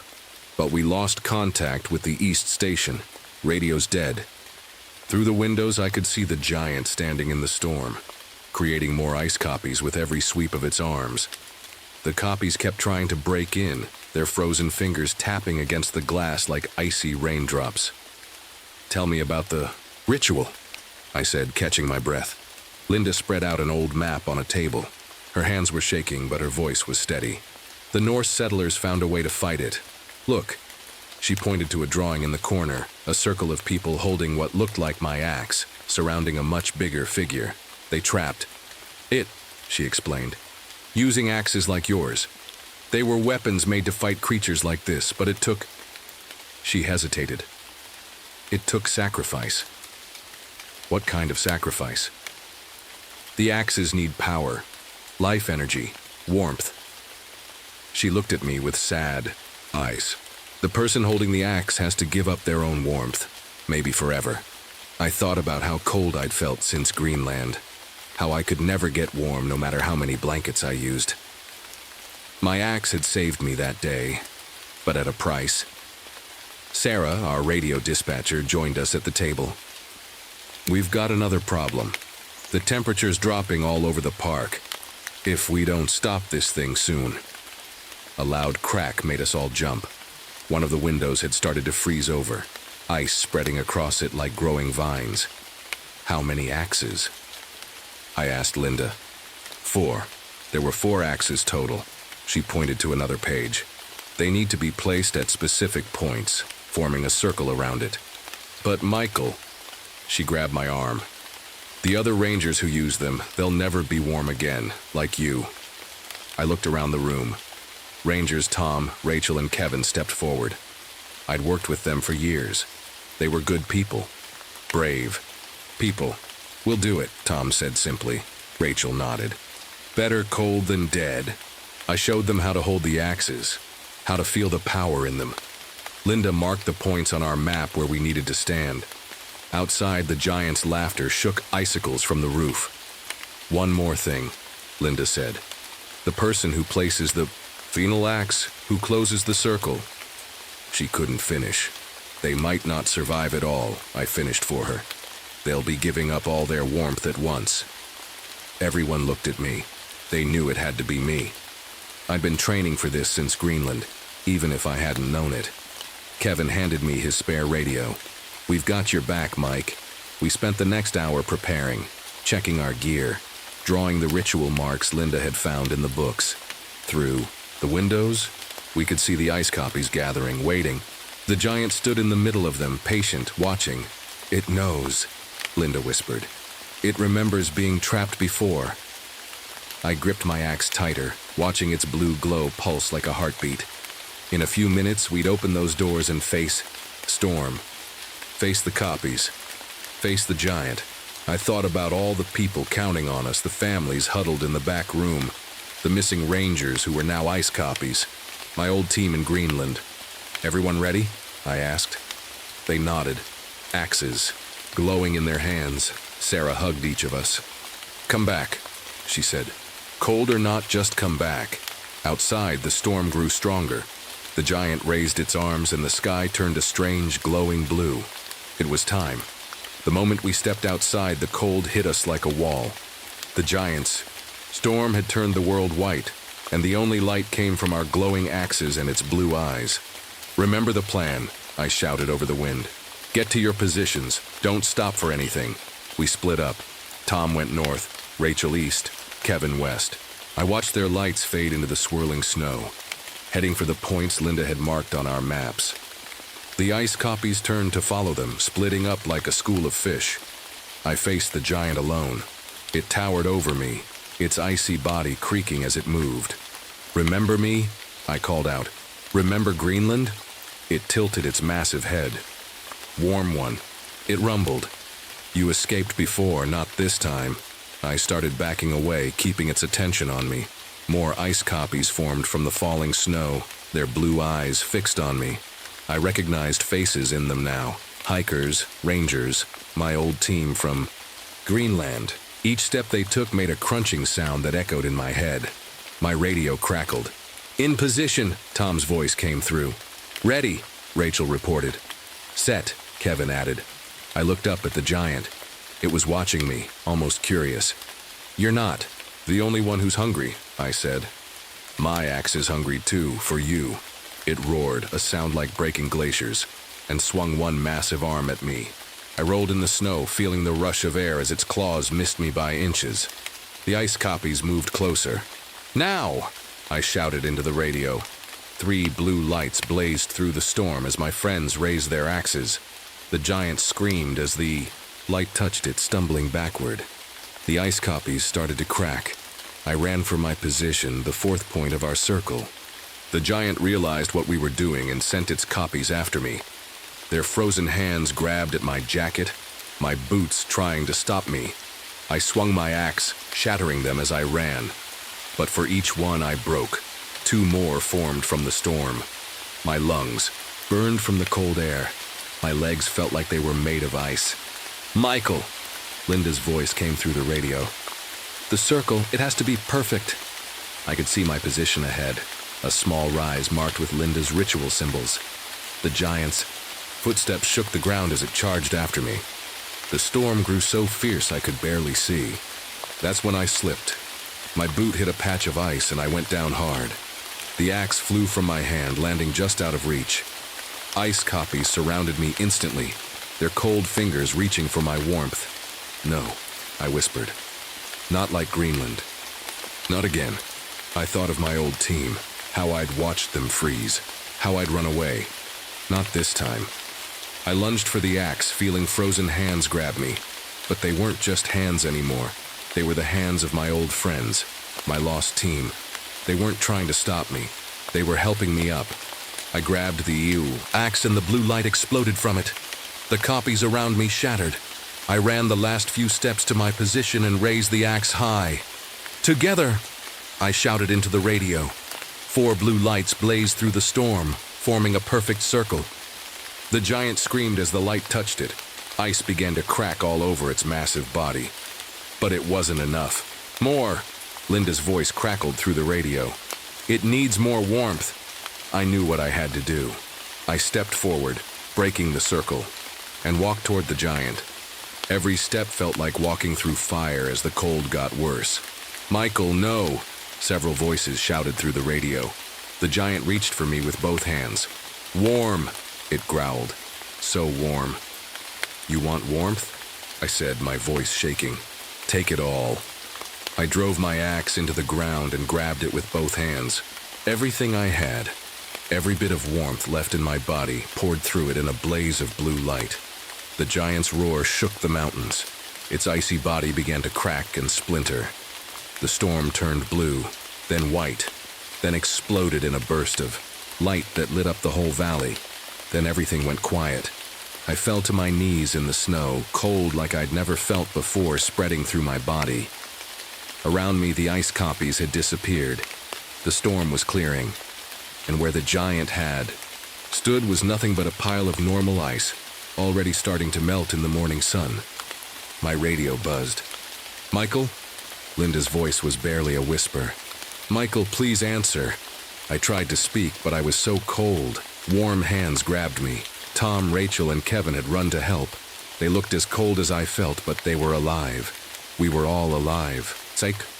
Get him inside," Tom said. As they carried me back to the visitor center, I saw something in the dawn light. Where each ice copy had stood was a small pool of water. They were finally free. And somewhere in that morning light, I swear I heard my old team whisper, "Thank you." A year has passed since that night. Spring came, and with it changes none of us expected. I'm still a ranger at Glacier National Park, but things are different now. The cold never left my body after that night. Even in the middle of summer, wearing 3 layers of clothes, I can see my breath. The doctors can't explain it. They just shake their heads and add another blanket. Tom, Rachel, and Kevin stayed too. We're different from the other rangers now, the ones who carry that same chill inside them. Sometimes, late at night in the ranger station, we sit together with hot coffee that goes cold too fast in our hands. We don't talk about that night much, but we understand each other. The north section of the park is closed now. Official story is that it's too dangerous because of unstable ice. That's true enough, in its way. Linda made sure the real story was. Written down, though, hidden away in the park records where future rangers might find it. Just in case. Sarah still works dispatch. She's the one who first noticed the new things that happen in winter. The strange lights that dance in the worst storms, too low to be the northern lights. The way the temperature drops extra low on certain nights, always when the moon is full. And the statues. They appear every year on the anniversary of that night. Perfect ice sculptures scattered through the park, each one different. A hiker pointing at something in the distance, a mother holding her child's hand, a ranger checking his compass. They melt away by morning, leaving nothing but small pools of water. My axe stays locked in a special case in my cabin now. The runes don't glow anymore, but some nights I swear I can hear it humming, like it's talking to something out in the dark. The other 3 axes are locked away too, one with each of my friends, just in case. Tourists still come to the park, taking pictures of the glaciers, never knowing how close they came to. Well, sometimes when I'm giving tours, a kid will point at the north section and ask why it's closed. I tell them it's to protect the ice. That's true enough. Last week, something new happened. A family came to the visitor center with a strange story. Their daughter had wandered off during a hike, and they found her an hour later completely fine. When they asked where she'd been, she said she'd met some nice people made of ice who showed her the way back. Linda's been checking the dates. By her count, it'll be 132 years before we have to worry about the giant waking up again. But sometimes, on the coldest nights when the wind howls just right, I wonder if it's really sleeping. Those ice statues that appear, are they warnings, messages, or maybe thank yous? I'll probably never know. The cold inside me hasn't gotten worse, but it hasn't gotten better either. The doctors say I should move somewhere warmer, but I can't. None of us can. We're part of this place now, watching, waiting, protecting people from a truth they're happier not knowing. Yesterday, I found fresh runes carved in the ice near my cabin. Linda says they're Norse, like the ones on my axe. When she translated them, we all got chills worse than usual. They said, "Until next time, warm ones, I've started keeping my axe closer again. The winter is coming, and even though the giant sleeps, the ice never truly forgets, and neither do we." The depths below be Park Ranger Michael O'Connor. I should have known something was wrong when the bats started flying out of Mammoth Cave in broad daylight. In my 20 years as a cave rescue specialist here in Kentucky, I'd never seen anything like it. Hundreds of them, maybe thousands, streaming out of the cave entrance like a living river. Their wings made this weird rustling sound, almost like they were whispering to each other. And the strange thing was, they weren't making their usual squeaking noises. They were dead silent. That was 3 weeks ago. Now, sitting in my ranger station with the rain drumming on the roof, I wish I'd paid more attention to those bats. Maybe then Tom, Sarah, and Keith would still be alive. Maybe then I wouldn't be writing this report with shaking hands, trying to explain things that don't make any sense. Let me start from the beginning. I'm Michael O'Connor, and I've spent most of my life exploring and protecting the caves of Mammoth Cave National Park. People call me the Cave Whisperer, because I know these underground passages better than anyone. Every twist, every turn, every dangerous drop, I've mapped them all. After losing my wife Jenny in a cave accident 5 years ago, these dark tunnels became my second home. Maybe I was trying to find something down there, or maybe I was just running away from the empty house we once shared. Last month, my team discovered a new cave system. We were doing our routine check of the lesser-known passages when we found this tiny crack in the wall. It wasn't much, just big enough for a person to squeeze through. But the way the air moved around it told me there was something big on the other side. That's when things started getting weird. First, it was just little stuff. Our flashlights would flicker for no reason. Even with fresh batteries, the water in some of the underground pools started moving the wrong way, flowing uphill instead of down. We found these strange rock formations that seemed to change. I know how crazy that sounds, but I swear I saw them move when nobody was looking. Then we found the artifacts, ancient Native American tools and drawings buried deep in chambers that shouldn't have been accessible. The drawing showed something that made my skin crawl, a creature that seemed to be made of sound waves with symbols for death and silence around it. But the worst thing was the noise. Or maybe I should say the lack of noise. In caves, you get used to certain sounds, dripping water, distant echoes, the soft flutter of bat wings. But in this new section, everything was different. Sometimes the silence was so complete it felt like being underwater. Other times there would be this low humming that made your teeth hurt and your head spin. I remember standing there with my team, our headlamps cutting through the darkness when Tom said something that still haunts me. "Mike, do you hear that? It sounds like singing." That was the last time I saw Tom alive. And now, as I sit here trying to make sense of it all, I can hear that same haunting melody drifting up from the cave entrance. It's calling to me, just like it called to Tom. And God help me. I think I have to answer. I should tell you more about the caves before I get to the really bad stuff. You need to understand why this place is different from any other cave system in America. The old-timers who worked here used to tell stories about Mammoth Cave. They said some parts of it went so deep that their ropes couldn't reach the bottom. Places where compasses would spin in circles and radio signals died. I always thought they were just trying to scare the new rangers. Now I'm not so sure. 5 years ago, my wife Jenny and I were leading a rescue mission. A group of college students had gotten lost in one of the deeper sections. It should have been a simple job. We'd done dozens like it before. Jenny was the best rescue climber I'd ever seen. She could find handholds in places that looked smooth as glass. That day, something went wrong. The rocks were wet, more slippery than usual. Jenny was reaching down to help one of the students when I still hear the sound of her carabiner snapping. I tried to grab her rope, but it was like something pulled her down into the darkness. We never found her body. I keep her rescue rope in my backpack. It's worn and faded now, but I can't bring myself to replace it. Sometimes I think she's still down there, trying to find her way back to me. After Jenny died, I threw myself into mapping the caves. I learned every tunnel, every chamber. I studied the geology, the water patterns, the air currents. The other rangers thought I was obsessed, and maybe I was. But that knowledge is keeping me alive now. When we found the new cave section last month, I should have noticed the warning signs. The rock there was different, darker, with these weird swirling patterns I'd never seen before. And the temperature. Caves usually stay the same temperature year-round, about 54 degrees. But this section was colder, much colder. My partner, Sarah, she's one of the ones we lost, found the first real sign that something was wrong. She was taking pictures of some limestone formations when she noticed her camera was picking up something strange. In every photo, there was this blur like a heat wave moving through the background. We checked the camera, changed the batteries, but it kept showing up. Then Keith, he was our geology expert, discovered something that made no sense. The cave walls were vibrating, not like from an earthquake.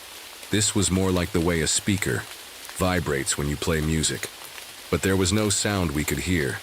We brought in equipment from the university, sensitive microphones, motion sensors, the works. The readings were off the charts, sound waves bouncing around down there that were way too powerful to be natural. But we still couldn't hear anything. That's when people started getting hurt. 2 cavers from a local club were found unconscious, near the new section. When they woke up in the hospital, doctors said their eardrums had burst. But the weird thing was, they claimed they hadn't heard anything loud, just a beautiful singing that made them want to go deeper into the cave. I tried to close off the new section, put up warning signs, blocked the entrance with heavy rocks, but something kept moving the rocks when no one was looking. The warning signs disappeared, and the singing, it got louder. The day before Tom died, he showed me something that still gives me nightmares. He'd been recording the cave sounds on his phone, trying to figure out what was causing them. When he played the recording back, we could hear words hidden in the static. Not English, not any language I know. But they were definitely words, and they were calling my name. Now I'm sitting here writing this all down because people need to know what's happening. The creature down there, whatever it is, it's not just making sounds. It's learning, growing, stronger. And I think it's been waiting for someone like me. Someone who knows the caves well enough to help it get out. I need to tell you about the day we lost Tom. Maybe writing it down will help me make sense of it. That morning started like any other. The sun wasn't even up when Tom and I met at the ranger station. We had a job to do, check out reports of strange noises coming from the new cave section. People living nearby said it sounded like someone was playing music underground. Just kids messing around, Tom said, checking his gear. Probably snuck in with some speakers. I wished he was right. But kids couldn't explain what happened to our equipment the day before. All our batteries had drained at the same time. Our radios picked up nothing but static. Even our phones showed weird messages, random numbers and letters that kept changing. We took the main tunnel down, our headlamps cutting through the darkness. Everything seemed normal at first. Dripping water, the squeak of bats, our boots crunching on loose rocks. But as we got closer to the new section, things changed. The air got colder, much colder. I could see my breath, which never happens this, deep in the cave. And the silence. It was like someone had stuffed cotton in my ears. Even our footsteps seemed muffled. "Mike," Tom whispered, "look at the walls." I shined my light where he was pointing. The rock was moving, not like a cave-in, more like watching waves on a pond. Little ripples spreading out from a central point, then disappearing. We followed the ripples to a narrow passage we'd discovered last week. That's when we heard it, the singing. It wasn't loud, but it was the most beautiful thing I'd ever heard. Like 1,000 voices all singing together but far away. Tom took a step toward the sound. I grabbed his arm. "Wait," I said. "Remember what happened to those cavers?" He nodded, but I could tell he wasn't really listening. His eyes had this glazed look, like someone half asleep. We decided to set up our recording equipment first. Safe. Distance, we agreed. Just close enough to get some readings. Tom started unpacking the microphones while I checked the cave map. That's when my headlamp caught something on the wall I hadn't noticed before. Cave paintings, but not like the others we'd found. These showed people, stick figures, all walking. Toward something? At the end of the line, the figures changed. Their heads were wrong, like they were melting. "Tom," I called out. "You need to see this." No answer. I turned around. Tom wasn't there. His equipment bag lay open on the ground, microphones scattered around it. His headlamp rolled back and forth on the rock, casting crazy shadows. "Tom!" I shouted. My voice echoed back at me, but different. distorted, like someone was copying my words and twisting them. I ran to where I'd last seen him, following his footprints in the dusty cave floor. They led straight to the narrow passage where we'd heard the singing. The singing, it was louder now, clearer. I could almost make out words. They reminded me of the lullabies my mom used to sing, but wrong somehow. Like they were being sung. Backward. I should have called for backup, should have gone back for help. But Tom was my friend, I couldn't leave him. I squeezed through the passage, my hands shaking so bad I could barely hold my flashlight. The tunnel went deeper than we'd mapped, twisting down like a corkscrew. That's when I heard Tom scream. It wasn't a normal scream. It started that way. But then it changed, like his voice was being pulled apart. I ran toward the sound, not caring about safety anymore. The tunnel opened into a huge chamber we'd never seen before. My light couldn't reach the ceiling or the far walls, but it did catch something that made my blood freeze. Tom was there, floating in midair.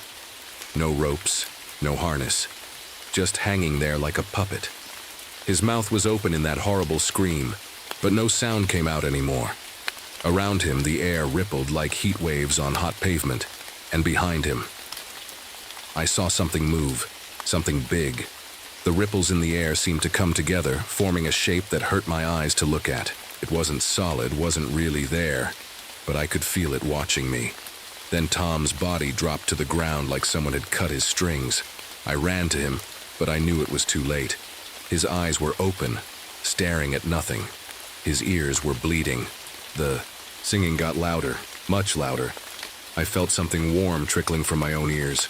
My head was spinning, vision going dark at the edges.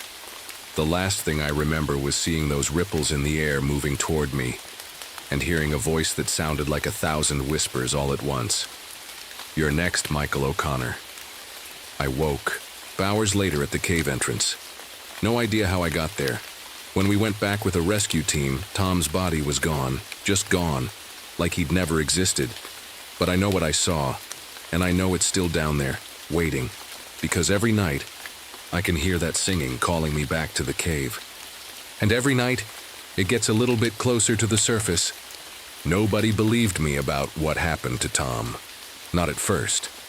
They thought the cave gases had made me see things, or that the shock of losing my friend had messed with my head. But Sarah and Keith, they stood by me. They'd seen enough weird stuff themselves to know something wasn't right down there. A week after Tom disappeared, we went back. This time we were ready, or at least we thought we were. We had better equipment, emergency, backup lights, and new high-tech radios that were supposed to work even deep underground. Sarah brought a special camera that could record sound waves we couldn't hear. Keith had all sorts of fancy tools to measure the cave's temperature and movement. "Whatever this thing is," Sarah said as we geared up, "we're going to find it." I didn't tell them about the dreams I'd been having. Dreams where Tom's voice called to me from the dark, begging for help. Dreams where the cave walls sang lullabies in my dead wife's voice. The entrance to the new section looked different. The rocks we'd used to block it were scattered around like toys, even though each one weighed more than a person. And the walls, they were wet now, dripping with something that looked like water but felt thick and sticky on our gloves. Keith took a sample in a little glass tube. "I've never seen anything like this," he said, shining his light through it. "It's moving on. Its own." Sarah's camera started beeping as soon as we entered the tunnel. She showed us the screen. It was covered in swirling patterns like sound waves gone crazy. "Look at these readings," she whispered. "Whatever's making these sounds, it's getting stronger." We found more cave paintings as we went deeper. They told a story, if you looked at them in order. The first ones showed people living above ground, happy stick figures hunting and dancing. Then something came from below. The paintings showed it as a kind of shadow made of wavy lines. After that, the people started going into caves. The last pictures showed them changing, their bodies stretching and twisting until they weren't people anymore. Keith was taking pictures of the paintings when his camera suddenly died. Then Sarah's camera went dark. Then my flashlight started flickering. "We should go back," I said. But even as I said it, I knew it was too late. The singing started. Soft at first, like before. But this time it was different. This time I could understand some of the words. Michael, come home. It was Jenny's voice, my wife's voice, singing our favorite song. The one we danced to at our wedding. Sarah grabbed my arm. Mike, don't listen, it's trying to trick you. She was right. I knew she was right. But the song, it was so beautiful, so familiar. I took a step toward it without meaning to. That's when Keith's equipment started going crazy, all his meters and sensors lighting up at once, beeping and flashing. The cave, he shouted over the noise. It's like the whole cave is vibrating. The walls around us started to ripple. Worse than before. Not just little waves now, the solid rock was moving like water in a storm. Pieces of the ceiling began to fall. We ran. What else could we do? We ran back the way we came, ducking under falling rocks, jumping over cracks that opened in the floor. The singing followed us, getting louder and louder until it felt like my head would burst. Sarah was in front, leading the way with her backup light. Keith was right behind her. I was last, and I could feel something following us. Something big,